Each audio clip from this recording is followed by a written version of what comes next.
क्या तुम्हारे मतलब की कोई बात टीवी अखबार में होती है? नहीं। जब तुम अपना टीवी ऑन करते हो तो सामने वाले को करोड़ों रुपए टीआरपी में मिलते हैं। ये 40 लाख परिवार गरीबी की रेखा से ऊपर आने में कामयाब हुए। ये जो मीडिया हमारा, ये जो मीडिया खड़ा हुआ है, ये जो हमारे परिवार के बच्चे खड़े हुए हैं, ये जो यहाँ पर यूट्यूब चैनल चलाते हैं, ये बच्चे, ये समाज के जामा सिपाही, हमारे ऑर्गेनाइजेशन जो देश का एक सरकारी अधिकारी 40 लाख कर्मचारियों का महासंघ है, उसकी तरफ से मैं भंते जी की वंदना करता हूं, उनका अभिनंदन करता हूं, जय भीम नवोदय करता हूं।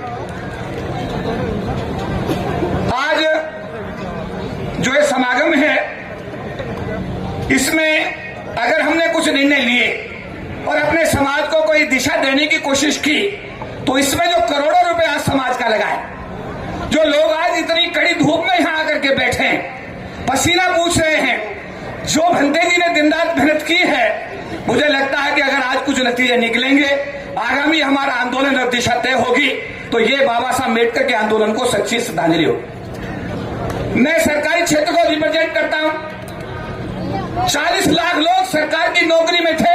1997 में जब भारत की सरकार ने रिजर्वेशन को खत्म किया था, पोस्ट बेस्ड हॉस्टल लागू किया था, वैकेंसी बेस्ड हॉस्टल को वापस किया था, आज कितने लाख लोग बचे? 2 लाख लोग सरकार की नौकरी में बचे। याद करो, जो लोग सरकारी नौकरी में यहां बैठे हुए हैं, जब नौकरी में नहीं आए थे, क्या आपके पास साइकिल थी? क्या आपके पैरों में चप्पल थी? क्या आपके पास प्रॉपर कपड़े थे? ये परम पूज्य बाबा साहब डॉक्टर भीमराव अम्बेडकर के सरकार की नौकरी में दिए हुए आरक्षण से 40 लाख परिवार गरीबी की रेखा से ऊपर आने में कामयाब हुए। उन्होंने 25% का आरक्षण लोकसभा और विधानसभा को भी दिया था बाबा साहब अम्बेडकर ने। उससे करीब पूरे देश में अब तक 10,000 लोग एमएलए और एमपी बनकर के गरीबी की रेखा से ऊपर आए। और जब एक घर में रोशनी आती है, तो उस घर में अगर मैं 20 आदमियों को जोड़ता हूं, तो 20 लोग एक परिवार से अगर जुड़े हुए हैं, तो 40 लाख यानी 8 करोड़ लोग बाबा साहब अम्बेडकर के सरकार की नौकरी में दिए आरक्षण से, और 10,000 को अगर मैं 20 से मल्टीप्लाई करता हूं, तो 2 लाख लोग पॉलिटिकल आरक्षण से गरीबी की रेखा से ऊपर आए। आज क्या है जी? बाबा साहब अम्बेडकर और गांधी जी के बीच जो पुनः पैक्ट हुआ, उसका क्या हुआ? सरकारी क्षेत्र खत्म कर दिया गया, डी क्षेत्र को लेकर आ गए, सरकार की नौकरियां बंद हो गई। वो गांव के उस बच्चे की स्थिति सोचिए, देखिए अपनी मत सोचिए। मैं भी हवाई जहाज में ट्रैवल करता हूं, देश विदेश की यात्राएं करता हूं, और जब मैं छोटा गांव में था, तो मैं हवाई जहाज को देख करके पीछे गिर जाता था, कभी हवाई जहाज देखने का मौका मिलेगा। ये क्यों हुआ? क्योंकि मुझे बाबा साहब अम्बेडकर का आशीर्वाद मिला, सरकार की नौकरी में आया, मुझे रोटी मिली, मुझे कपड़े मिले। लेकिन क्या गांव में जो गांव से मैं और आप निकल के आए हैं, क्या वहां पर लोगों को रोटी मिल रही है?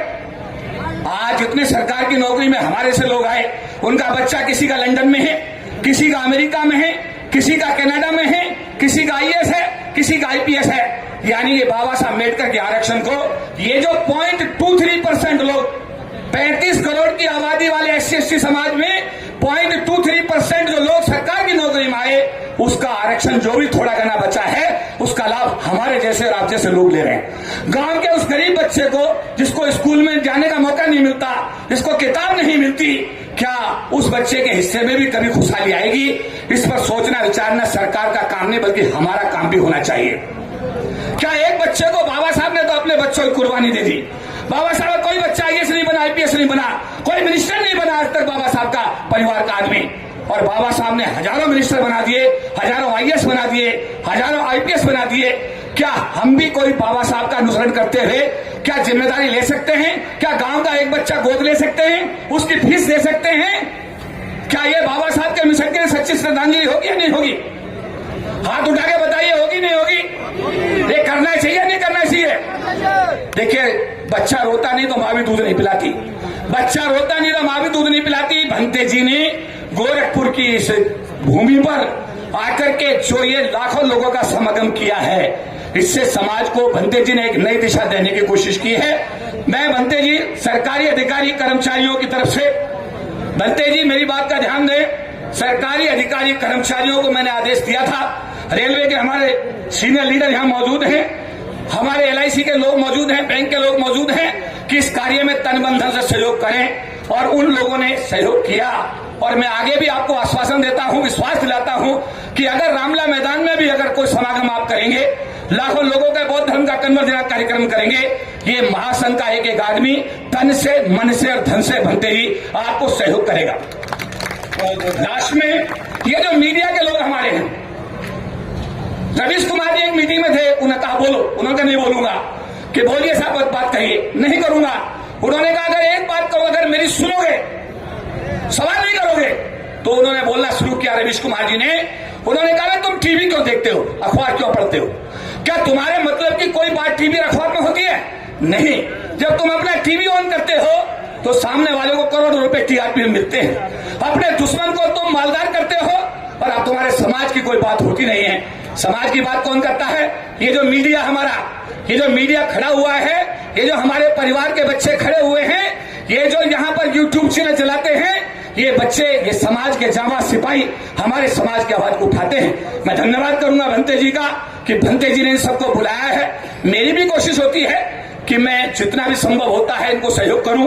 पिछले दिनों नेशनल दस्तक का आप नाम जानते हैं, नेशनल दस्तक के जो हमारे शंभू जी हैं, वो कोविड में मेरे पास आए, जब कोई एक दूसरे से नहीं मिल रहा था, मुझे जगह चाहिए, ऑफिस दीजिए अपना।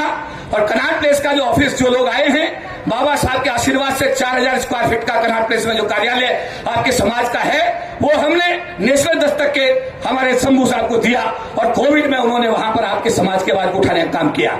एक अंतानी साहब यहाँ खड़े हुए हैं, उनको भी 2 साल तक हमने, अभी हमारे छोटे भाई राहुल नागपाल जी देश के मीडिया का जो सोशल मीडिया है उसका काम देख रहे हैं। जितना हमसे संभव हो सकता है हम उसको देने की कोशिश करते हैं। मैं सरकार से लास्ट में सवाल करता हूं, भाई पूना पैच का क्या हुआ? सरकारी क्षेत्र रहा नहीं, निजी क्षेत्र में आरक्षण नहीं, तो SC/ST के ये लोग जाएंगे तो जाएंगे कहां? आज एक डिमांड करो कि अगर निजी क्षेत्र लाना सरकार की मजबूरी है तो निजी क्षेत्र में आरक्षण हमारे समाज के लिए होना चाहिए। हाथ उठा के बताओ, होना चाहिए नहीं होना चाहिए? अरे होना चाहिए नहीं होना चाहिए? मैं इसी आह्वान के साथ में आप सबको जय भीम करता हूं, नमो बुद्धाय करता हूं।